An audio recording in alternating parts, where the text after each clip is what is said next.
I have personally faced the unique challenges of living with arthritis while pursuing a career in STEM. As a student with a disability, balancing academics and health management can literally be an uphill battle, and that's why I'm so excited to introduce the STEM Without Limits Take a Paycheck Scholarship. Are you or someone you know living with a diagnosis of a rheumatic disease? We're so excited to offer two scholarships, each valued at $2,500, to full-time students who are currently on their educational journey at a Canadian university, college, or those enrolled at trade school programs as undergraduate or graduate students. We're on the lookout for individuals who have triumphed over their adversities, proving that living with a disability doesn't limit their dreams and aspirations. If this opportunity speaks to your journey, don't miss the chance to submit your application before the deadline on January 30th, 2024.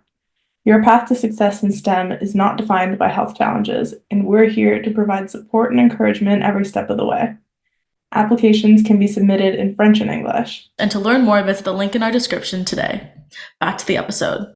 The views and opinions expressed by guests on this podcast do not represent or reflect the official policy or position of the Take a Paycheck Foundation and podcast.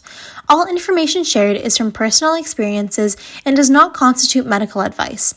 We do not take responsibility for any statements expressed during the podcast. Take a Paycheck does not endorse any products or services. Any said products or services mentioned on this podcast may not be suitable for you or your condition. Please consult with your physician if you have medical questions, as it may pertain to your condition. Hi everyone, welcome back to this week's episode on Take a Paycheck. I'm so excited to have Isabel joining me today. Hi Isabel, can you give me a brief introduction about yourself? Tell me a little bit about your education, your hobbies, your career, and what you've been up to recently. Hey Natasha, I'm Isabel. I'm currently studying my Master's of Design in Industrial Design at Carleton University. I just started this past fall semester, and I graduated from my Bachelor's of Industrial Design also at Carleton University in spring 2023. So as for career, I'm still in school, of course, so I've worked a little bit of freelancing jobs here and there kind of in that area. So that kind of general gist of things. I really enjoy crocheting. I'm very outdoorsy too. I like to do some camping, mostly in the summer. Winter's a little cold. I also volunteer at Take a Paycheck too, so. Yay, exciting. Okay, so you were on this podcast because you're diagnosed with one or more rheumatic diseases. What is your diagnosis and when were you diagnosed? So my, official diagnosis from when I was 13 would be polyarticular juvenile idiopathic arthritis. So multiple of my joints are affected by arthritis. There's like an unknown, cause to it. They can pinpoint anything specific. I don't really have a family history of it, so there's that. I also have antiphospholipid antibody syndrome, which is technically a blood clotting disorder. So different factors in my blood are really elevated, which means that I have a higher risk of blood clots, which can lead to a bunch of different complications. I've never had a blood clot, but I do have those antibodies. And I also am kind of on a bit of like a lupus journey in a way. I don't have an official diagnosis, but with everything else, it's likely that I have lupus. So kind of in the mud of that. That's very interesting. We've actually only had, I think, maybe one more podcast guest that's had the antiphospholipid syndrome. So it's very interesting that you have it too. I mean, it's not great, but she also has lupus too. So just like when you're kind of talking about you're in the midst of figuring it out, hopefully you don't, but if you do. Yeah, I think the antiphospholipid antibody syndrome is like a factor of lupus. Like if lupus is a bit more of an umbrella term, it kind of falls within the realm of lupus, which is kind of why my rheumatologist is suspecting lupus. But I don't have technically enough of like the check boxes on like a list. Like not enough things are checked on the list to classify as having lupus officially. But yeah, I was only diagnosed with antiphospholipid antibody syndrome when I was around 15, so a couple years after my GA diagnosis. And then the whole kind of talk about lupus and everything wasn't until maybe a year after that, so it was about 17-ish. Okay, so every 2 years something magical happened in your healthcare journey. Yeah, a little bit of this, a little that. So, when did you actually go to see the doctor? What symptoms were you experiencing where you kind of came to the conclusion of, hey, I need to go see a rheumatologist or a family doctor or any healthcare professional help? For me, my arthritis was very sudden. In the summer before my first year in high school, I started getting a lot of swelling and pain in my hands and my joints and my fingers. I didn't think a ton of it. I'd never really heard of kids or youth getting arthritis or rheumatic conditions. So I just kind of went throughout my day and was like, hopefully this will go away soon. And it wasn't until I believe it was like a friend of my family members, somebody like looked at my hands when I'd mentioned they were in pain and was like, that looks very similar to arthritis. And I was like, that's kind of crazy. Kids can't get arthritis. But once they'd kind of mentioned that and me and my parents started wondering like, okay, what is going on? I ended up seeing my family doctor around end of August, beginning of September, and I was very quickly put into the rheumatology clinic at CHEO, the Children's Hospital of Eastern Ontario in Ottawa. And from there, I had a rheumatologist. She did a bunch of tests to see if I had anything other than arthritis, ruled everything out. And I had my official diagnosis, I think like the second or third weekend of school. So it was about mid-September. So it was a very fast time frame, but also within that kind of 2-month period, everything started swelling and it just really declined.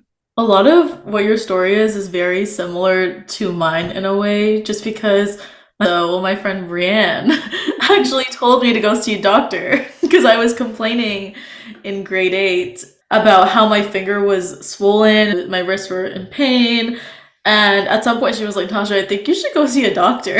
And then the doctor got the blood test done, the imaging, and then it was like, hey, you have arthritis, go to Sick Kids. So very similar in a sense that she didn't know what arthritis was. I mean, I didn't really expect her to know that like, oh, young people get arthritis, but she kind of hinted the pathway. And I didn't know that because my mom recently told me that. And she didn't even know that either.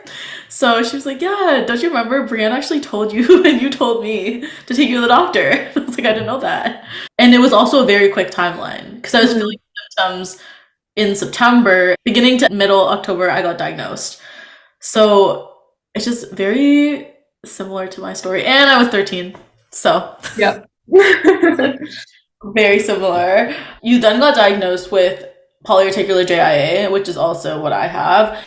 And was it just your fingers that were hurting? And then because you did mention that it declined in a way, so more things were getting swollen and inflamed and was painful. So what other joints were impacted at that time? Yeah, so it did start in my hands, absolutely. And I guess it kind of like spread in a way. So after my hands, my knees started getting swollen and inflamed, all that fun stuff. And then it moved kind of to like my hips, my elbows, my shoulders, my jaw, my back, my feet, my ankles. So pretty much every single joint except like I think my neck. Yeah, so kind of everywhere. And I think that it was probably towards like beginning of December where almost every single joint was impacted by it, which really like sped up like a bunch of testing and like trying to figure out what to do, where to go. And yeah, so a lot of places. And has that changed like since you were diagnosed to now? Have your symptoms or joints impacted evolved, as in less joints impacted, or still the same? Definitely less now. So I am technically in remission. I was in remission just over a year after I was first diagnosed, which is kind of crazy. I went on methotrexate, which is like immunosuppressant, very quickly after my diagnosis. And it wasn't until the methotrexate started causing a lot of side effects that made it really hard for me to like participate in school, activities, everything aspect of life, where I decided I think I might want to try switching medications. They ended up doing some like imaging, like an ultrasound, I believe, and was like, oh, we don't really see anything. So you're in remission, but I still had all of the pain I still was having. So since then, I was still on methotrexate for a good couple years after that. And then things did start to get better, but I have still had chronic pain kind of since like diagnosis or since then. It hasn't completely gone away, but it is mostly impacting my hands and knees at this point, are kind of my two biggest points. So, since you were diagnosed in the first couple weeks of high school, how did this affect your social and emotional parts of your life? Yeah, it was definitely very interesting, like the timing of everything. I made a friend, I guess you could say, like in my first week of high school. She ended up becoming like my best friend for all of high school. She's great. And she was very supportive of all of it. She like would help me out. Like Olivia was in a lot of my classes, would take notes for me, and made sure I kind of had everything that I needed. And I also had one of my teachers at the time who was very supportive as well. So I was definitely supported by people around me. Yeah, that was kind of my general support system in like a school setting. Aside from that, my family was very supportive. My sister was supportive too. But I think definitely without them and their consistent support and consistent wanting to let me thrive and help me in any way they could, I definitely would have had a worse high school experience, I guess you could say. Yeah, I think it's so important to have those supports like wherever you are, whether that be like in the workplace or just in school in general. So I'm glad that you were able to find people. And so, did you have any accommodations in high school? Like, how did that go for you? I had actually already had an IEP, which is an independent learning plan. I'm not sure if all school boards have the same acronym for it, but essentially, it's kind of a guideline, I guess, which is student specific, that gives the student accommodations access to different tools depending on what they might need. I do have ADHD and dyslexia as well. So I had my IEP mostly for that. When I started going to CHEO and was really involved in like the rheumatology clinic there, they actually gave me like a package almost to basically just hand to my school and say, this is what she has, this is kind of what's going on, here's what you need to know. And they gave me kind of suggestions for accommodations. I believe most of my accommodations were just extra time and in a quiet room. And if it was something that was like written, like had to write an essay as a test, I had like a computer available to me as well. That's interesting because I never got those things to like give to my school. But also, how does it feel to give a pamphlet about your diagnosis to someone at school? Yeah, it was a very interesting experience. Like I actually didn't remember too, similar to what you're saying about Brian. But I didn't remember that I had something to just hand to my school until I asked my mom about it earlier today. And she said that, yeah, they kind of had just an information package, which I'd never really heard of either, but apparently I had one. But it was kind of interesting to just kind of have this new diagnosis, never heard of it before, and then all of a sudden it's like, okay, we need to contact these people and like make sure the school knows and then do this and that. And I think that transition definitely would have been harder if I didn't already have an independent learning plan, because the whole concept of accommodation would have been new to me as well. But because I was already kind of familiar with it, I think I was definitely able to adjust a little bit easier. Oh, okay. So because of your other conditions, you did have an IEP already, so it wasn't hard. Because for me, I never heard Mhm. accommodations. Like I didn't know this was a thing. And Yeah. the transition definitely from not being someone who has accommodations and then getting accommodations for literally the rest of your life. The transition is weird, but then you get used to it and it's like, this is how I think a couple days ago I was reflecting on this because I don't know why not. But I was just like, it's so interesting that now for the past 7 years, yeah, 7 years. For the past 7 years, I haven't written an exam in the same room as everyone else in my class. So weird to think about it, to just be like, but before that, I used to sit in the same classroom as them.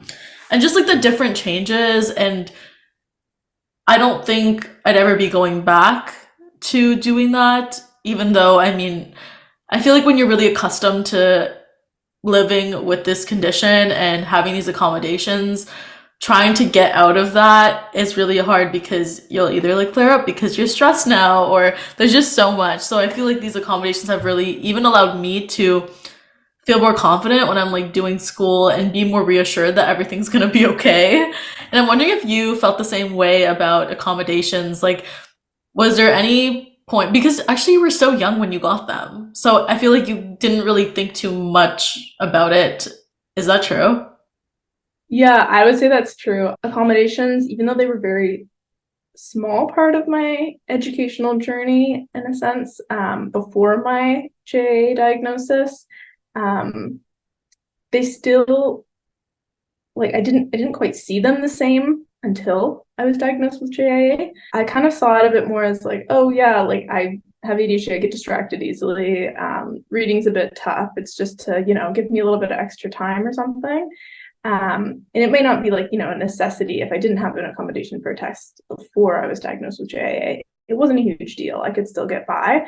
And I think that my mindset definitely kind of shifted after getting diagnosed with JIA, because like you're right, like now I can't really see myself doing a test or an exam or anything without it, because I'm learned like, okay, like what if I can't like write down all my thoughts in time? Like what if I'm like have a really bad like I don't know, brain fog day or something, and I just need that bit of extra time to kind of work through different problems in whatever test I'm doing. But yeah, it really is something that I can't see myself going back on either. Or if I did, it'd just be so much harder. Like I am also very like accustomed to needing that as something. Realizing that like this is your reality and like this is what you need is so important, because if it is taken away, I feel like it would be very hard. As in, like, if the accommodations were taken away, it would be really hard to navigate that. I was kind of lucky in that sense, because for me, I knew accommodations existed. My mom is also a teacher, so when I was also diagnosed, she was like, okay, we can get more accommodations. Like it was an immediate thought for her, right? But there are definitely, I think, a lot of people who don't seek accommodations or kind of think, oh, like I don't need that. I get like good enough grades. It's fine. But I would really encourage everyone who thinks that they would benefit from accommodations or has any form of condition similar to arthritis to go and like look and see what your options are and see what can be done to help you. Because especially in terms of school and education, your goal is to learn and to thrive, right? That's kind of your only two objectives when you think of it. And to learn, you can go to your classes, do what you need.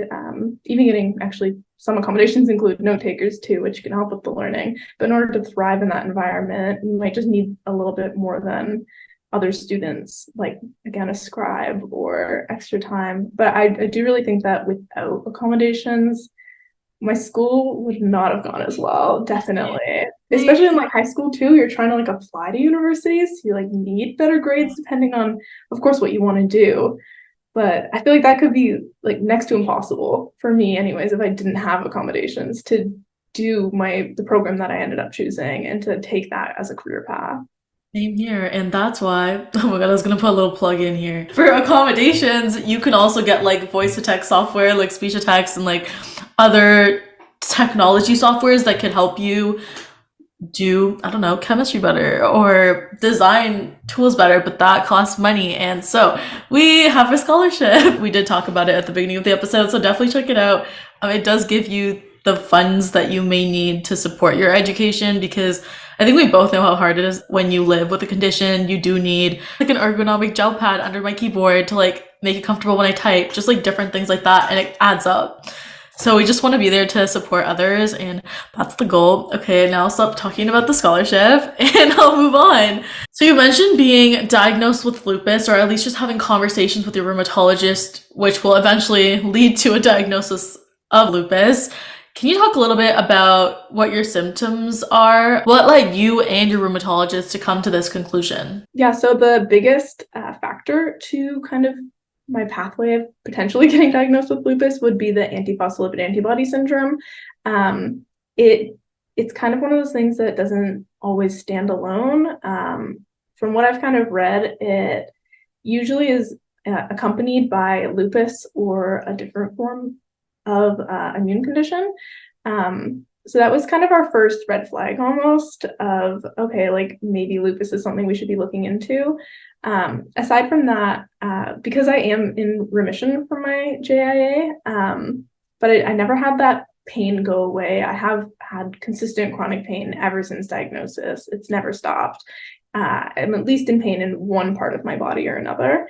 But because on my ultrasounds, it's not showing evidence of JIA, my doctor and I are kind of thinking that maybe I do have lupus, and that's causing the pain, because pain can be a symptom.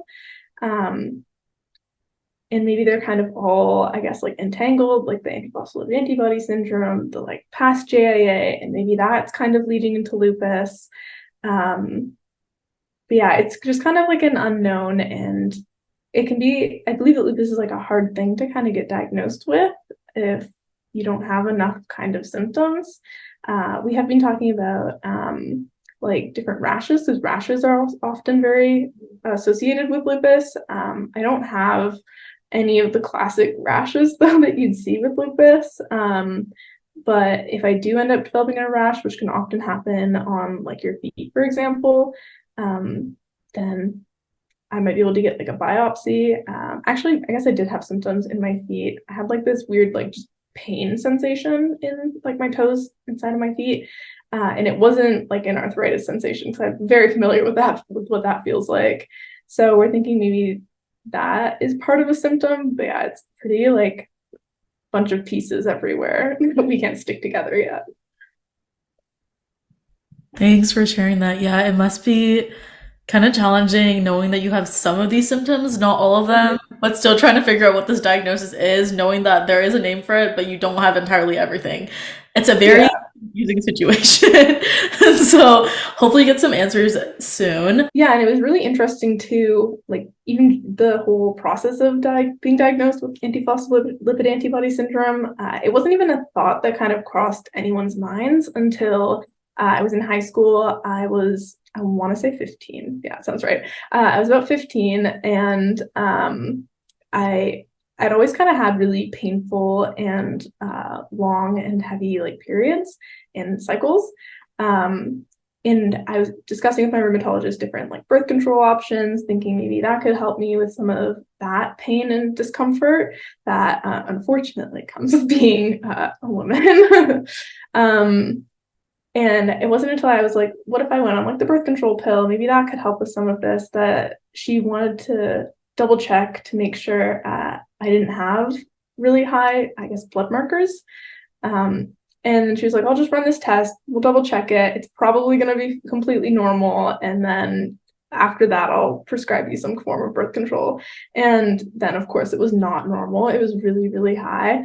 And then I ended up not being able to go on birth control, so I got an IUD instead. And that kind of led to that diagnosis even. But without that, I probably would have never known. How did birth control intensify other symptoms of your rheumatic diseases? In general, when I was like on my period or in that part of my cycle, my inflammation levels would be a little bit worse. For me, they were fairly, I guess, like separate in a sense. Like I did have really heavy periods, not great, which like led me to get an IUD. But it kind of wasn't until I got my IUD when I realized that my hormonal cycle definitely played a role in my general levels of inflammation. And of course, it plays a role in like your mood and everything, and energy levels too. And then with my IUD, that kind of all like evened out in a way. Like I guess my hormones wouldn't like necessarily spike as much throughout a normal cycle as they would before. So I think that did contribute a little bit to my overall pain levels and just general inflammation as well. But it's kind of hard to tell with, I don't know, this is a while ago, and I feel like there's a lot happening at the time, like high school. Like, Yeah, when it comes to pain, well, you can never really pinpoint, or like flares, I feel like you can't really pinpoint the trigger of it. It's like, oh, I was stressing about this, or I overexerted my joints. It's really hard to say it was because of this or it was because of that. And really, because there's so many things happening, you just have to go with the flow and see what happens and say, okay, I'm in pain. What are we gonna do about it? And not be like, this pain was because of this. This pain was because of like it just gets really confusing, and I feel like you're constantly thinking about it. So your support system of friends at least did not have a rheumatic disease at that time. So I'm just wondering, how did you kind of find a support system of people who did have a rheumatic disease? What was your journey to find your like arthritis community? There's definitely, I think, a lot of different steps, I guess, to go from where I was then to where I am now. I did definitely benefit from going to CHEO for my rheumatologist and rheumatic care. Lots of like pamphlets and wall posters. So I did find out about the Arthritis Society walk. And I want to say that was kind of within my first like 10-ish months of being diagnosed. And then the walk happens in like the spring, I think, is when it used to happen. So it was that spring after being diagnosed, where my family and I went to our first walk. It was like a fundraiser thing. And then eventually, the Arthritis Society again ended up starting like an arthritis camp. So within that camp, I ended up meeting tons of different youth and people around my age, people younger than me, who all had rheumatic conditions of some sort. And that's definitely where I built kind of really strong friendships with different individuals with the same or very similar conditions. And I think that was where it really kind of hit me that like, oh, okay, I'm definitely not as alone as I thought. And there's definitely other people out there who I can connect with. And after that, I ended up speaking at one of the arthritis walks about my experiences at camp. From there, I got involved with Take a Pain Check and the Canadian Arthritis Patient Alliance too. So yeah, it was kind of a bunch of different steps. I mean, it's good in a way because those different steps like allowed you to meet more people. I know I haven't been to arthritis camp, but I've only heard good things about arthritis camp, which is so great to hear. And yeah, I know that that's really provided a lot of people with arthritis a space to connect and meet others going through the same things as them. So I think it's great. And if people do have an opportunity to go, I think you should definitely go. And I know that you currently also live with your significant other. Can you talk a little bit about how you told them you had arthritis and how they help you on a day-to-day basis? Yeah, so I do live with my significant other. His name's Alex. And we met in like my first year of university, just before COVID hit. We ended up becoming really close friends for a couple of years. And I think it was maybe like, I don't know, like 6-ish months into us just being friends where I mentioned my rheumatic condition. I am very like open about it, and anyone kind of who wants to listen or learn, I'll tell. But we were close friends before we started dating, so that definitely kind of, I think, helped the transition, I guess, in a way. And then when we started dating, I already knew how much of a supportive like person he was. We'd go to even like parties and things in university together, and if I was like, yeah, I'm gonna go home, my knees are really sore, he would just be like, oh, okay, like, do you want to ride, want me to walk with you, that kind of thing. I think that kind of like played a role too in when we started dating, and like my comfort levels in general, just because I knew that I didn't have to be worried about having a rheumatic condition or him feeling specific ways about it, or about like my mobility, I guess, in general. And then I guess we ended up to where we are here, and we've been living together since like beginning of the summer. So like, I don't know, 6-ish months. I don't know. I'm not a math major. And so I know you said he's very supportive. How does he help you on a daily basis, or when you need something? Like, can you give examples of something that he's done to help you when it comes to living with a rheumatic disease? Yeah, absolutely. So he does know that my rheumatic condition affects every part of my day. Every day is different. Like, he doesn't know if I'm going to wake up in the morning and be like, wow, everything hurts. I can't really do any of those things that I said I was going to do today. So he's very like even accommodating in that sense. Where if it's like, I don't know, we were gonna wake up and we were just gonna like clean the whole apartment, and that was our big plan. But if I wake up and I'm like, I don't feel good, like I can't do that, he understands and he like works with me to come up with other solutions or rearrange schedule. And then I guess also if I'm having really bad like flare days or a lot of pain, our relationship like in communication is very open too. So we've gotten kind of to that point, which didn't happen like right away. Communication is something that you can work at, I think, and believe anyways, and something that can always be improved. So we're at a point now where we communicate to each other like how we're feeling, like what we're doing. So if I communicate to him that I'm like having a rough like day with moving and everything, he'll like, if he's got the time, of course, he'll be like, oh, do you want me to like make you some lunch? Do you want me to bring you like a glass of water? So it's kind of more like little things that I think really add up and really and help him, I guess, also feel like he's supporting me too. But Did he have any questions when you told him you had arthritis when you were friends? Or did he know what that was and what that meant? How did that conversation go? I think it was more of a gradual conversation. It wasn't really like a sit down formal, like, okay, welcome to our meeting. I'm going to tell you everything you need to know.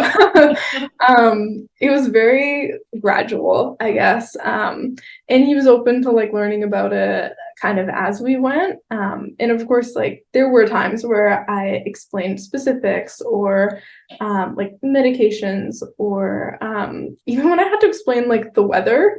Like, oh yeah, like when it rains a lot and like, you know, really bad like humid week and stuff, I'm gonna be in a lot of pain and I'm gonna sleep more. And I think that kind of threw him a bit. He was like, okay. But just kind of explaining like why some of those things can happen and getting to like know each other in that sense can help us out. I'm so proud of both of you. I also feel he's also more knowledgeable about things that he wouldn't have been in the past, like in terms of like healthcare and things like that. So it's great to see that you're comfortable with telling him about these things because a lot of people that I've talked to have also just not said anything about it or are afraid to say something about it. So yeah, I mean, Yeah, I totally understand like being worried too. And I think for a while as well, especially considering we were friends before we started dating, I would really downplay almost my disease or condition and say like, oh yeah, like every now and then, like, you know, my hands are sore every now and then, like my knees hurt. I think especially in a friendship role, people often do that. They don't want their friends to worry. And it wasn't really until I guess we started getting more serious in our relationship where I kind of had to mention almost like, oh yeah, this actually like it does affect me more than just every here and there. And I think saying that to somebody that you really care about too can be really challenging in itself. And just being open and like vulnerable as well. So yeah, I completely understand other people too struggling to completely communicate and completely say everything that's going on, I guess. yeah, I think the fear is that if they hear that, will they run away? Will they walk away? Yeah. Will they not know how to deal with it? Will they judge me differently? And then also, I'm wondering, like, I'm assuming that you've been on dates and things like that. Like, how do you ensure that it's like accessible or arthritis friendly? Some people might be like, let's go bowling. And you're like, my hand hurts. I cannot lift up a bowling ball. So, how do you explain that? Yeah, and I think too, it's really like worrying, like surrounding like dating too, when you're, let's say you like have plans as well, and you're just not having a good day, and you're like, I don't know if I can go through with this, and you're worried, like you're like, I don't want to cancel on this person because I don't want to think them to think I'm not interested in them, but I also can't really do that activity, but I don't want to have to go and explain my entire like life story to this person right now. So it can be so challenging too to figure out like how to approach different situations. Like even like myself, I've like lied before. Like back when I like was single too, I just kind of be like, yeah, I like woke up and I think I have food poisoning. Sorry. Can we reschedule?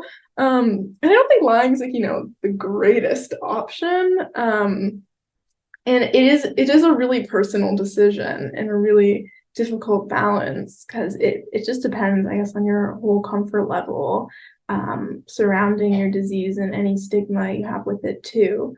And yeah, it's just so personal. Do you need to just figure out like when's the right time, how much you want to say, I guess, from what I'm getting at, and like when you want to say it, and if you want it to be gradual or all of a sudden just dump everything. Like I think it's personal, like you mentioned. So thank you for that advice. Maybe I'll follow that in the future.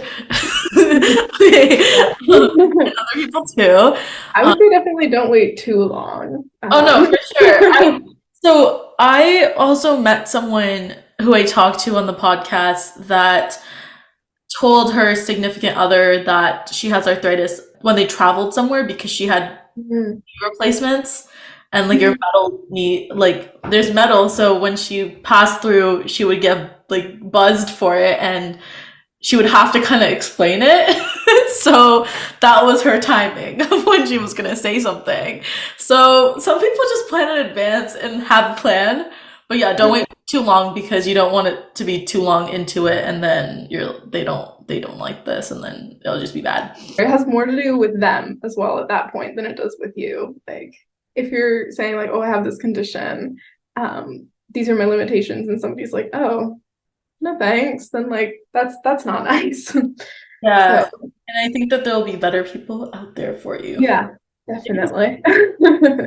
Nice. Go us. Moving on, because we talked about relationships and friendships, but during that time of being a teenager and a young adult, you've also had to transition healthcare. So you transitioned from pediatric to adult healthcare. And what were some differences that you saw in terms of the healthcare setting, the environment, the doctors, your appointment times, things like that? Yeah, so my transition was generally, honestly, like I really lucked out.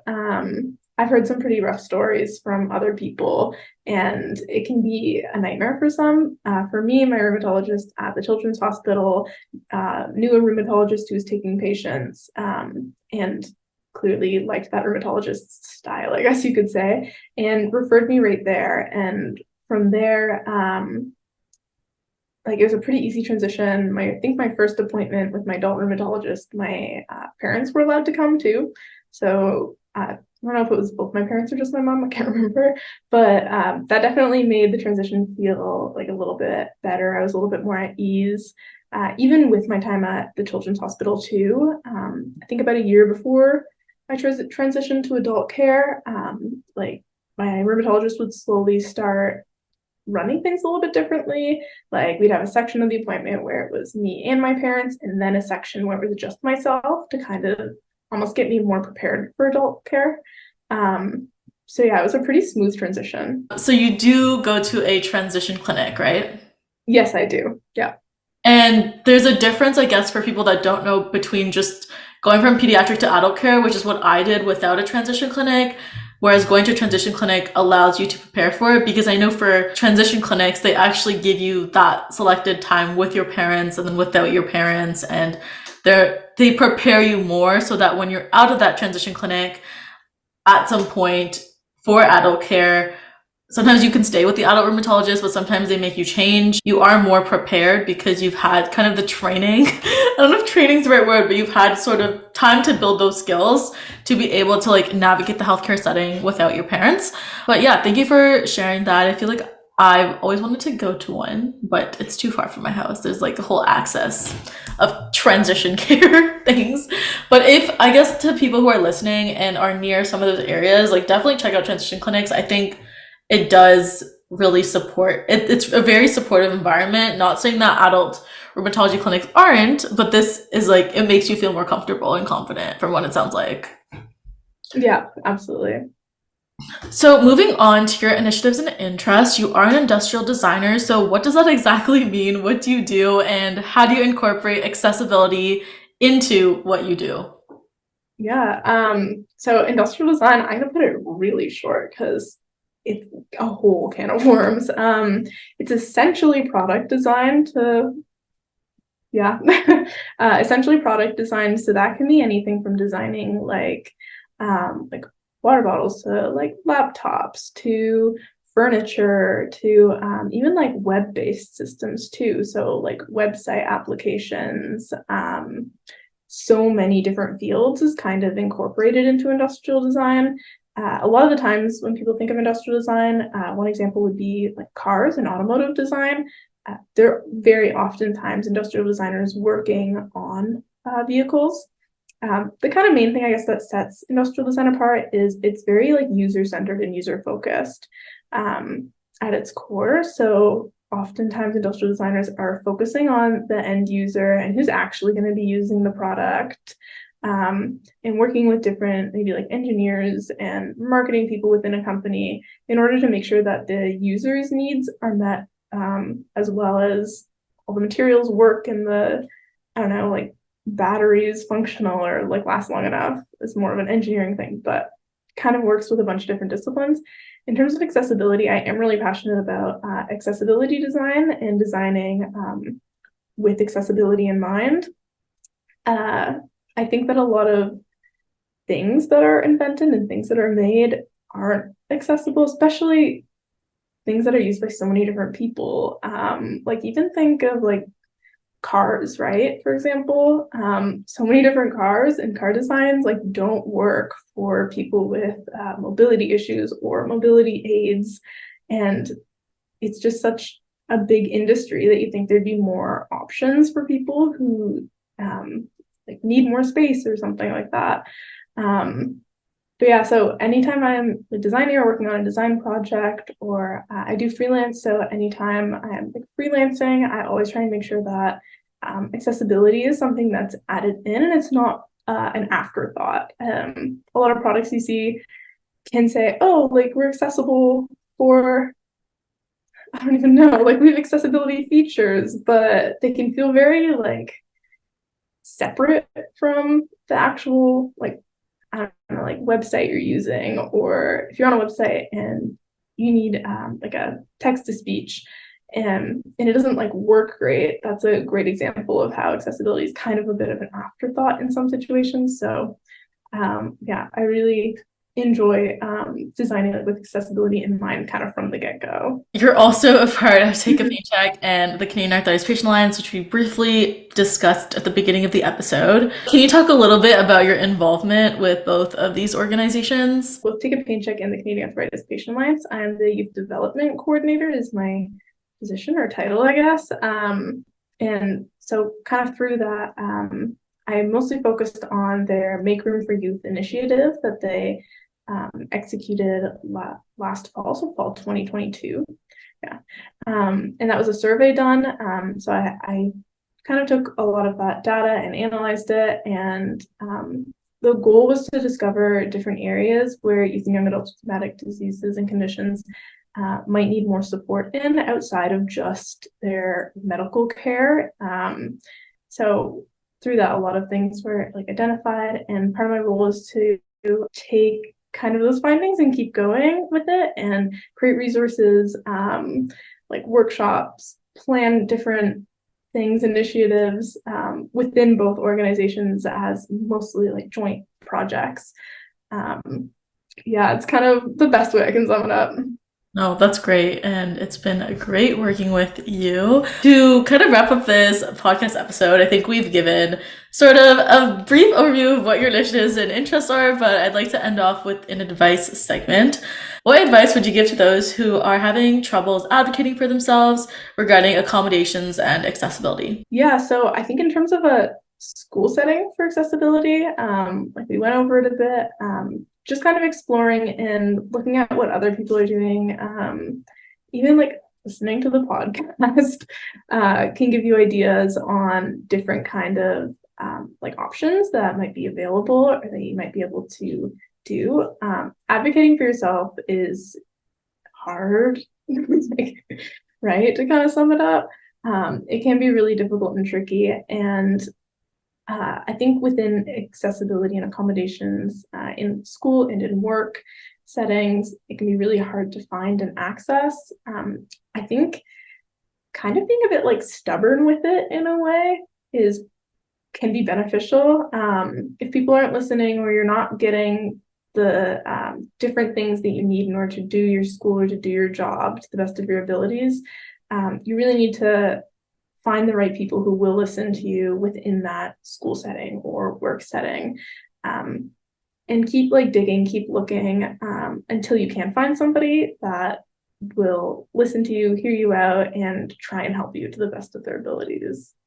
Thank you so much, Isabel, for joining me today on this week's podcast episode. We talked about your diagnosis, your medication journey. You talked about how you educated yourself about your arthritis. And then also we moved on to discussing symptoms associated with lupus, talking about period pain, and how you started to kind of reach out to different support systems outside of school. And then also your journey for transitioning from pediatric to adult healthcare. We also talked about support system in terms of friendships and relationships. And then we finally dived into your work as an industrial designer and also your involvement with the Arthritis Society, Take a Pain Check, and the Canadian Arthritis Patient Alliance. So everyone like, comment, subscribe, stream this episode on different platforms. I'll see everyone in 2 weeks on Take a Pain Check. Thank you so much. Bye. Bye.